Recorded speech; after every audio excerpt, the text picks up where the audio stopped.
Hello there, this is Cookies, and today I've got for you a sort of introduction to my understanding of Muspelheim.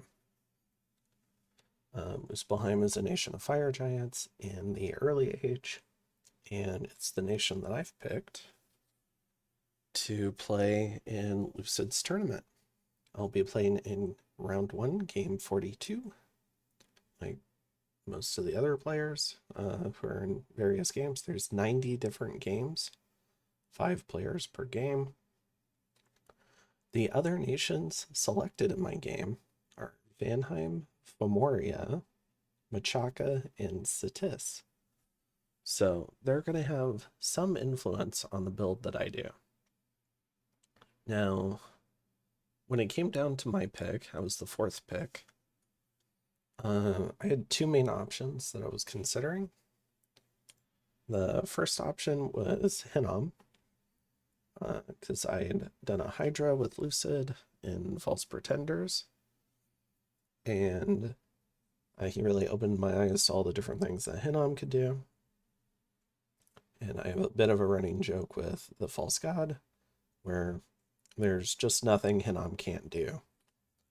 It seems like whenever you have an issue, there's something within the Hinnom roster that can help solve that issue, which is pretty cool. It's the mark of a strong nation. And the other nation I was thinking of was Muspelheim. Now, Muspelheim is one that I never really played before, but I think a lot of people have a little bit of a misconception. And it's because you have these really nice sacreds where you have firepower 1. And so but your national scale is cold 2. So all these guys effectively have, what is it, the -3 to whatever stats firepower affects. I think it's attack skill, defense skill, maybe strength. However, I think that's a bit of an opportunity. And it's your other troops aren't gonna suck in the cold. These guys will fight really well into Heat Dominion. They can stand around your giants. And all your other troops have cold resistance, so you can lead with them into cold Dominion nations. So I think it's less a weakness and more a flexibility. Now it does suck that you can't go up to, like, I don't know, like Heat 2 or Heat 3, really bump up the stats on these guys. But they're really strong, and you get the opportunity to design a bless for them. It's just you also have all the rest of your nation that you can design things around. And I think there's a lot of opportunities there too. So I decided to be Muspelheim, and partially also that was because the false god was able to get Hinnom. So I thought it would be a little more fun if we have a little bit more variety of nations between some of the different channels. All right, at least for this tournament. So I've got Muspelheim now. I think, let me see. Okay, I had to look up the name. I was blanking on the name for some reason. So I had been chatting with a guy on the Discord. Sorry, my phone's going off. Named Jungle Man. And he had asked for some help coming up with a Muspelheim build at some point. And, I thought he had a pretty good build. But I don't know. I think if you're going to play Sacred Giants, yeah, because I've played a lot of elves and communion nations. I haven't really played a lot of Sacred Giants. I thought it would be more fun to take a bigger bless. So, one of the blesses I recommended that he give a try for his game was just a really standard kind of Giants bless. So, if I pull up the Pretender,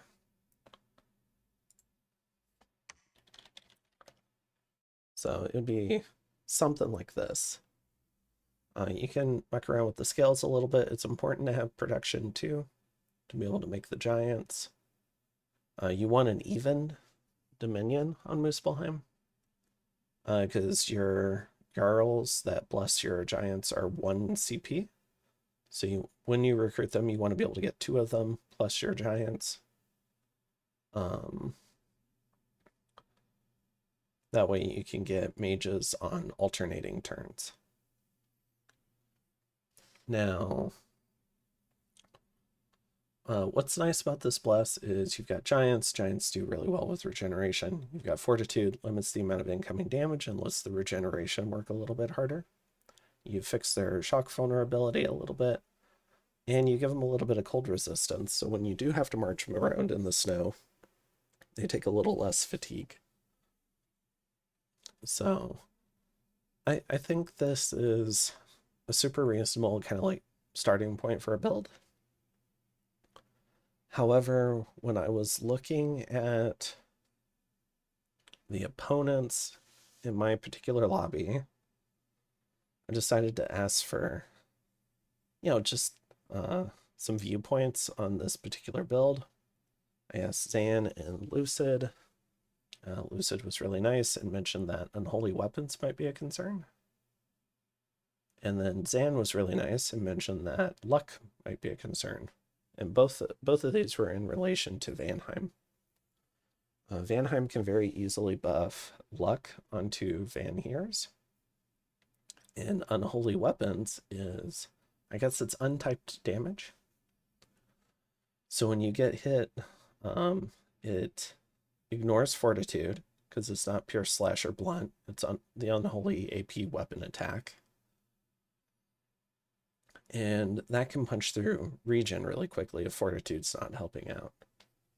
So I ran a test game, and let me go pull that up. Okay, so I've got the test game pulled up, and I'm gonna show you what just a really generic Vanheim Rainbow Bless does to these giants. So we've got a fair number of these javelin troops, and we've got a line of Van Heers.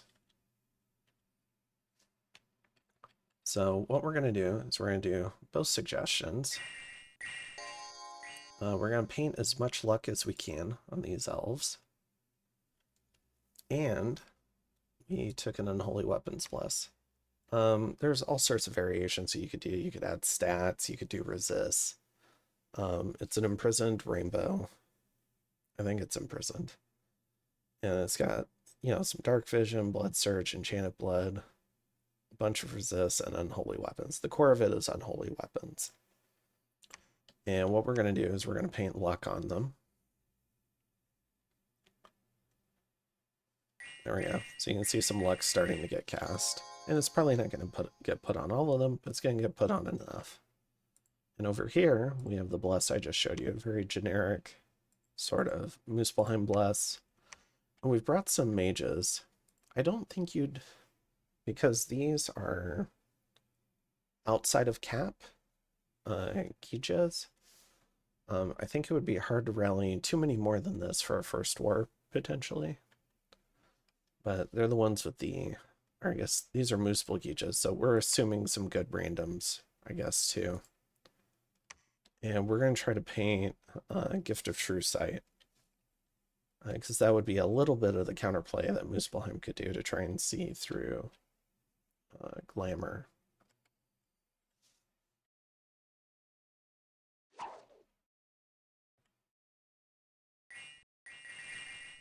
I think they just cast it on themselves, though, which is unfortunate. But you can see here, who are invisible or enchanted with glamour spells such as blur. Now, when it comes to glamour,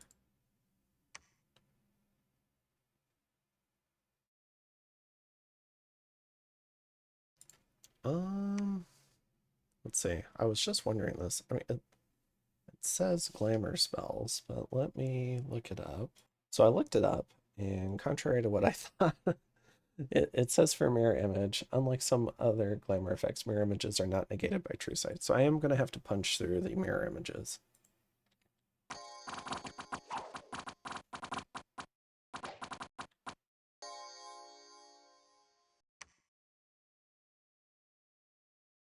Okay. But, I mean, True Sight has some other benefits. Unfortunately, I put these guys on attack closest rather than attack rear. So they're going to group up a little bit.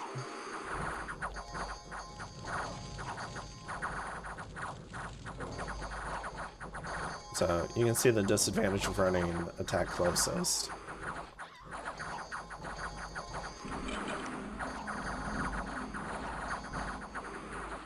Alright. And what we get is Massacre. So we kill about 12, we lose far too much.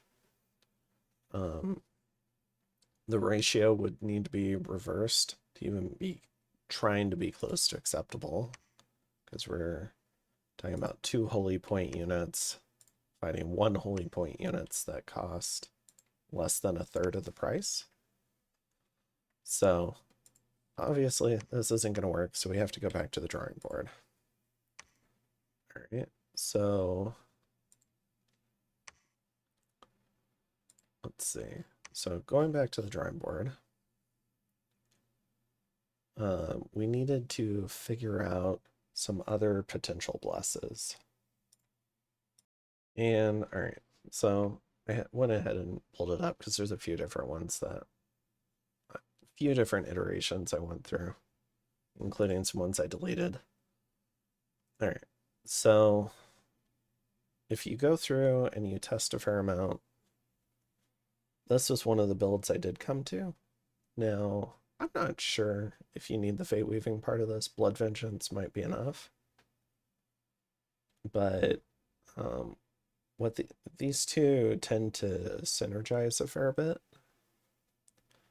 And let me pull up a test game and I can kind of show you the matchup for that. Okay, so I pulled up the test game. We've got a similar sort of setup for the elves.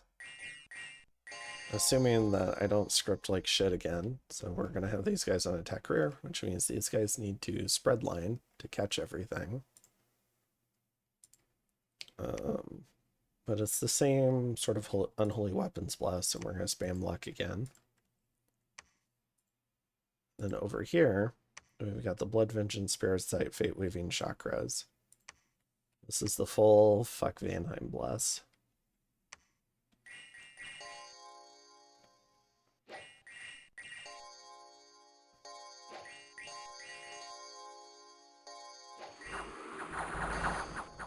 And what Fate Weaving does is, for some of these guys, it's going to apply this Cursed Luck debuff, which negates the effect of luck. So all the luck spam that they're doing is for naught. We're going to do our best to debuff it. And then the Blood Vengeance is going to kick in. So as they're killing our giants, they're potentially going to go ahead and kill themselves on the Blood Vengeance. And that Curse Luck debuff is going to help them kill themselves. You can see a little bit of flanking action, but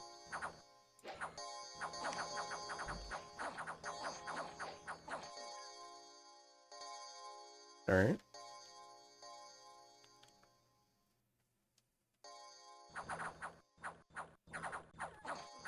So cool. So we completely flip the script. We only lose 2. We're outnumbered 2-1, and we generally wipe this army. This is way closer to where Muspelheim needs to be in the Vanheim matchup. So, but this bless is really expensive. So when you sit here and you're looking at these scales, now, oh, this is the Vanheim. So when you sit here and you're looking at these scales, you're looking at production 2, which is nice, but you're also running misfortune 2. You're having to splash some death and maybe some turmoil and maybe some drain. It's going to be harder to recruit your non-sacreds. And there's some awful synergies that happen when you have misfortune 2 combined with death and turmoil, where you can get some really nasty events. And you've also got drain 1, so you're not going to research super well either. But you can handle the very cheap Unholy Weapons Van Hero Bless now. Yay! So that was what I was planning to run.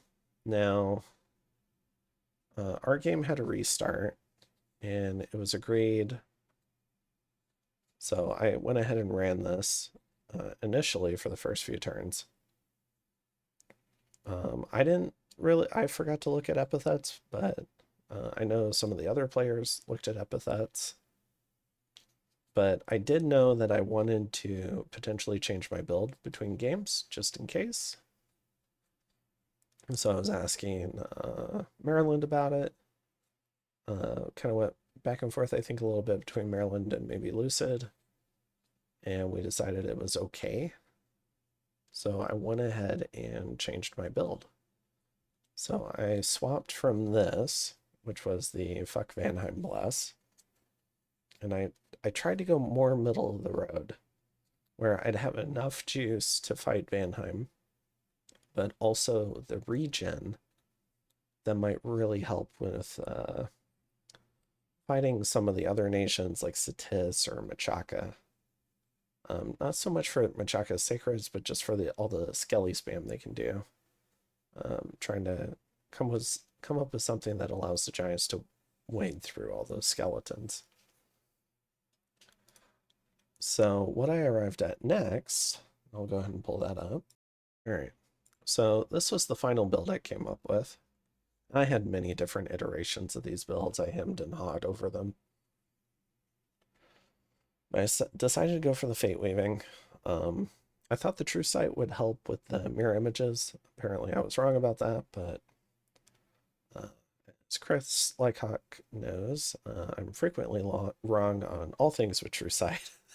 He keeps having to re-educate me, but did pick up True Sight here. I think it helps with a lot of the other glamour buffs though, so that's good. So it's not a complete waste.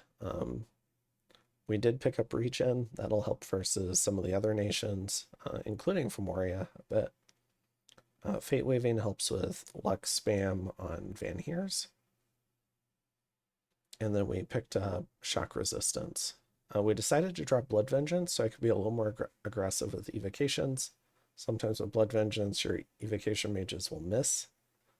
And then they end up running a Blood Vengeance check back on themselves. And you can kill your own mages that way. And I didn't really want to do that. Now, there's some other synergies with these paths and taking a monolith that I also really liked. So we can do the project self into gifts from heaven, which is pretty fun. It's also a big astral mage. So with a small communion, we can do stuff with Wrathful Skies. You have just enough paths to get you most of the way there. You can do earthquake traps. You can break into nature because you've got nature 7. So you make all the nature boosters. You can even cast Mother Oak, something like that. You can empower this guy in water at some point, and then you can do your own Foul Vapors monolith drop. And people might not expect that if you didn't start with water on it. It's got 8 Dominion. And yeah, so that's what we're going to end up running. Now, when it comes to the nation, there were a few different things we were looking to do with the nation. One was be able to create a fair amount of the basic troops. I think they've got pretty good troops. You've got hurlers for siege damage, 9.4. You've got pretty good javelin troops like these Jotun warriors. They hit for 29. They don't have the best attack skill, but that's fine. They have some javelins. If you need a little bit better attack skill, you can go for herdmen, who also hit pretty hard and have a little bit better protection, I believe. But a little bit better, makes a difference. And so you have a range of different giant troops that you can use. either with javelins or spears or axes, depending on the opponents you're fighting, to kind of present pretty solid walls of troops. Another thing I wanted to do was play around with these mages. So the Muspelheim is a really fun mage. It's got Fire 2, Air 1, and it gets 2 randoms. You have Fire, Air, Astral, Death, and Glamour. Now, Fire gives you a Fire 3, potentially up to Fire 4, but we're going to focus on just like the main things we get with 1. Because you can do some crazy stuff with Air 3 and Fire 4, stuff like that. Or 2s and the other stuff. But with Fire 3, you can do all sorts of fire evocations like Falling Fires, especially after doing a Phoenix Power. All these mages can do Phoenix Pyre and Phoenix Power to be Fire 3 in combat. But having a mage be able to rock their way up to Fire 4 or even Fire 5 and cast all sorts of big stuff is really nice. With air, you can actually do a fair amount of air magic. An air random lets them magic phase, which is a cool capability. You can also do stuff like air elementals or thunder, like turn 1 thunder strikes to get a little bit of immediate damage on the enemy or fast damage. Maybe you can disrupt some casting. With Astral, you can throw them into your communions. So your Muspel daughters also get an Astral random. And together, either the Muspel Gija could be the slave, since they have wider paths, they can support on-path communions for a larger number of Muspel daughters. And with regen, so you can give them a shroud later in the game. And you could, if you break into nature, you can fluff them with regen, and you can give them a ring of regen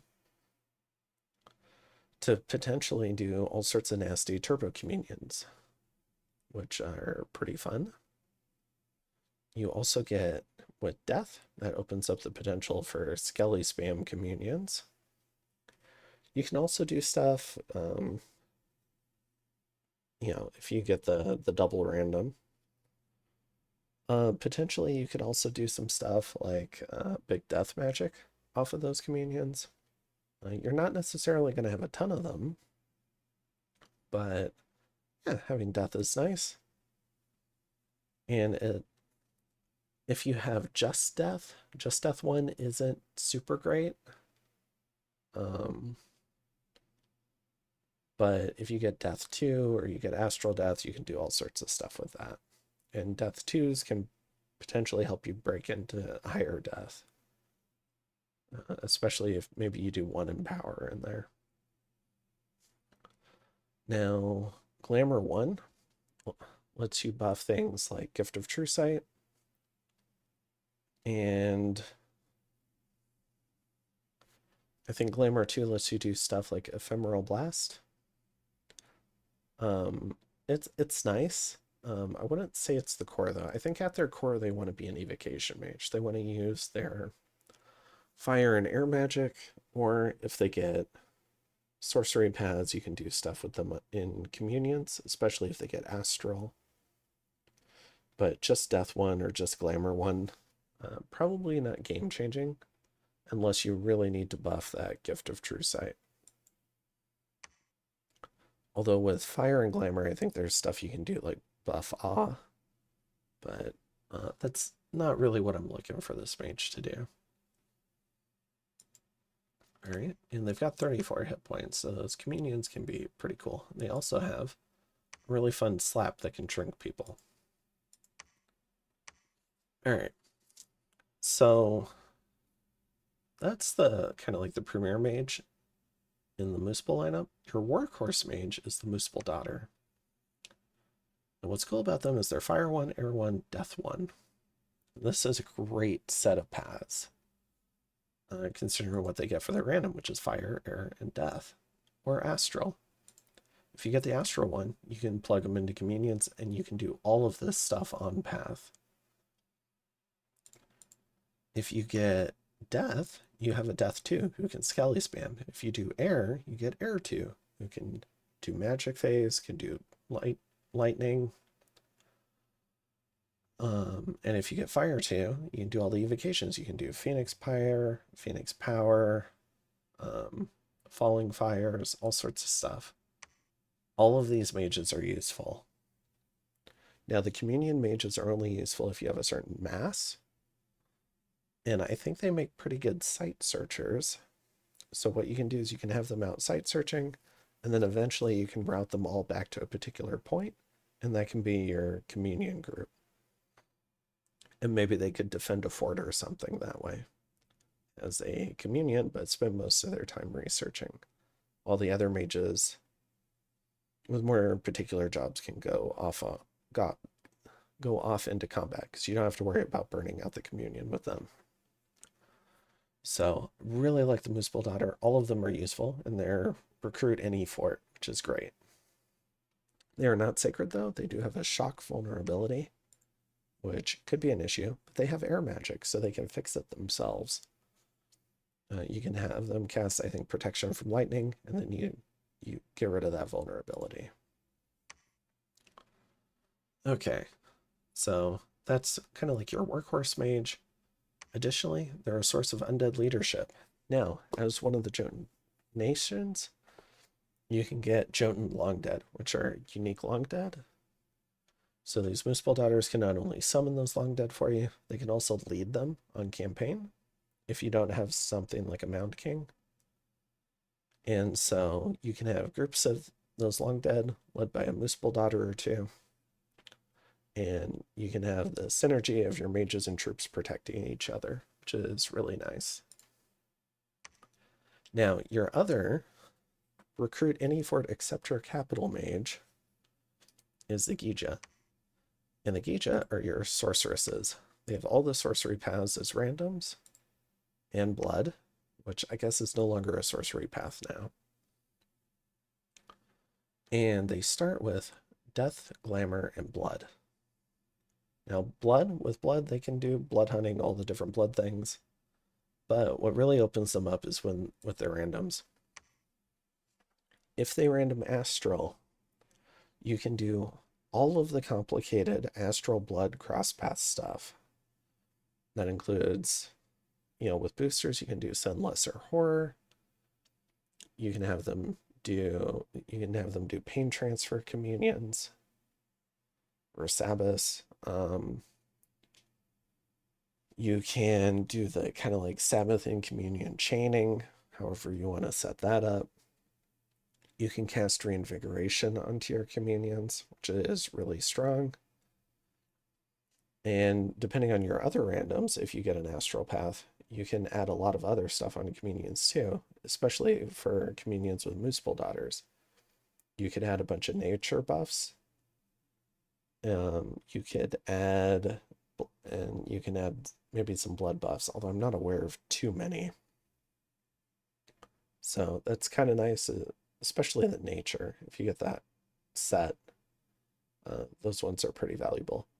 Additionally, if you get the nature and astral ones, you can potentially forge Moonvine bracelets much later in the game. It's a pretty rare cross path outside of lizard shamans. And getting the potential, if you get some lucky random, you could be set up for a fairly easy forging time with those. Now, with this particular Pretender setup that I took, this isn't a concern. The Pretender can forge it if needed. But yeah, you can do all sorts of stuff with these mages. Glamour 2 is useful. You can do all sorts of glamour stuff with Glamour 2. I think Illusory Army is a big one. With Death 2, you can do all the same Skelly spam stuff as a Muspel Daughter. With Nature 1, it's not that great. But again, but because they have blood, you can always apply Nature to the Sabbath. So again, if you do some of that chaining stuff, you should always be able to get this nature random to do useful things on your Sabbath or Communion. And then,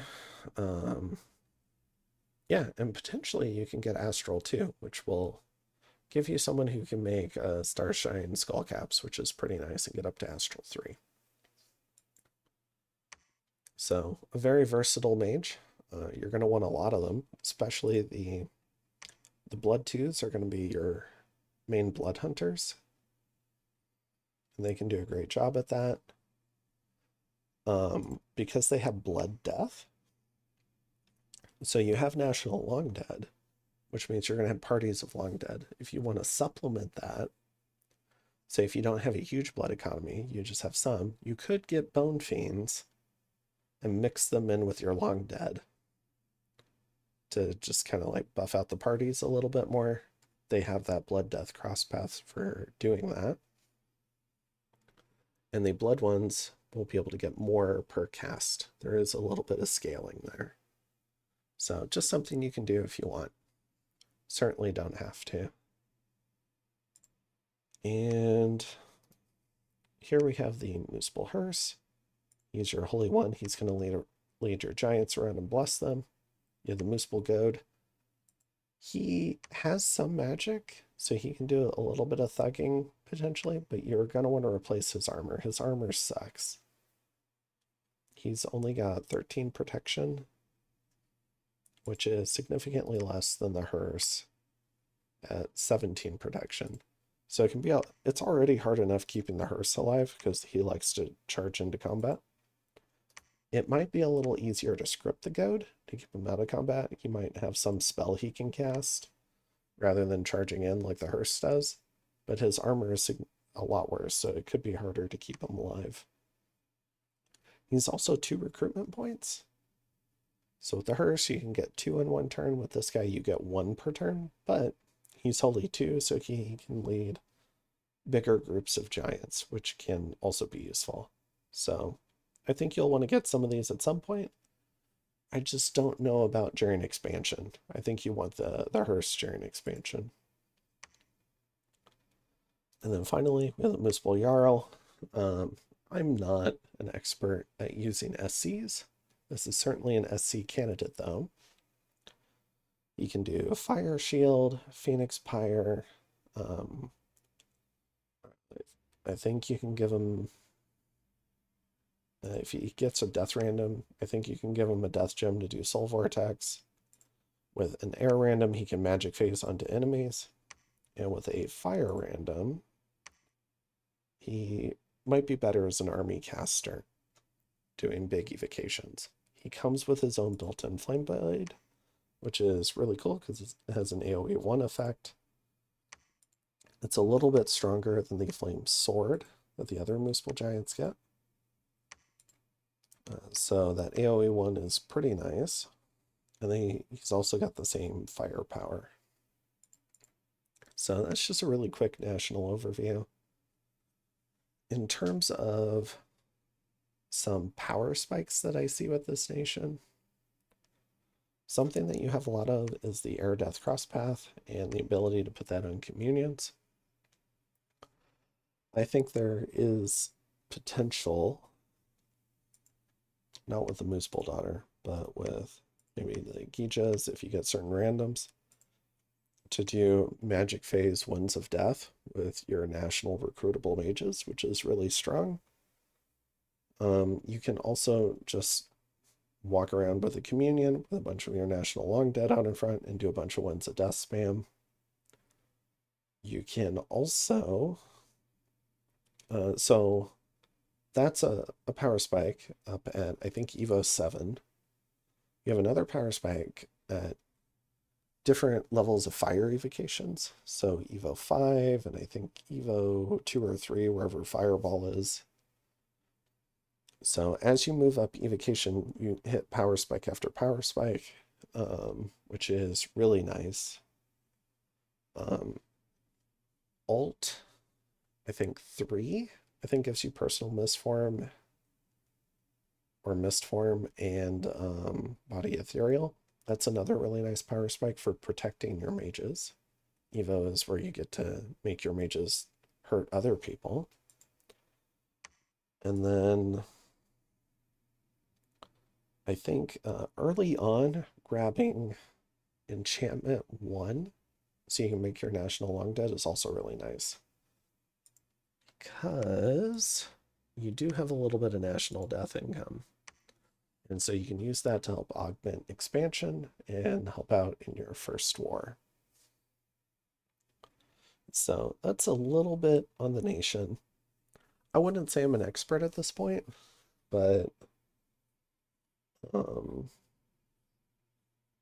definitely not an expert. But I did have fun with the nation, and I think there's a lot of cool stuff you can do with the nation.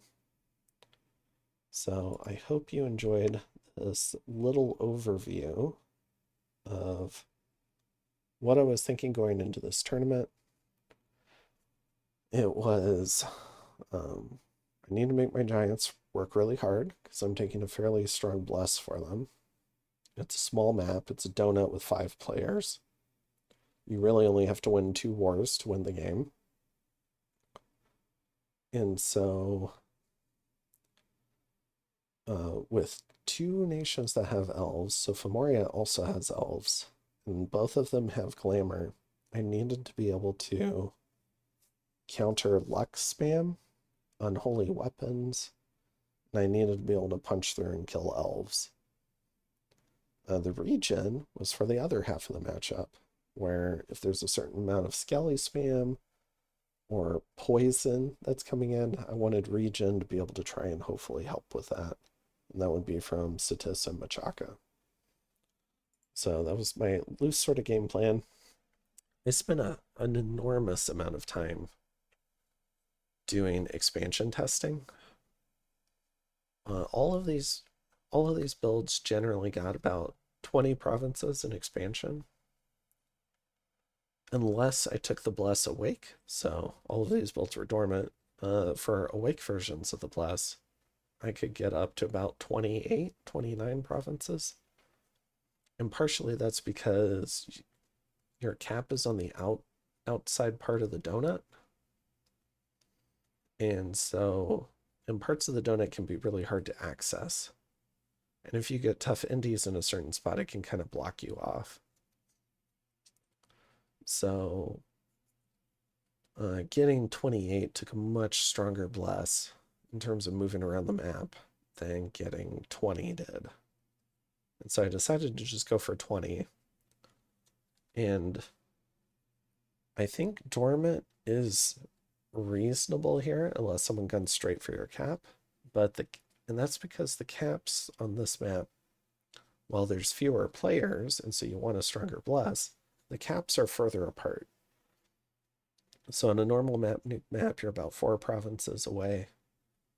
On this map, I think you're 6 provinces away. And so I wanted to try and take advantage of that by taking a little bit stronger dormant bless, and then hopefully that would carry me through. All right, so I think that's it for this one, and I'll go ahead and see you next time. Have a good one.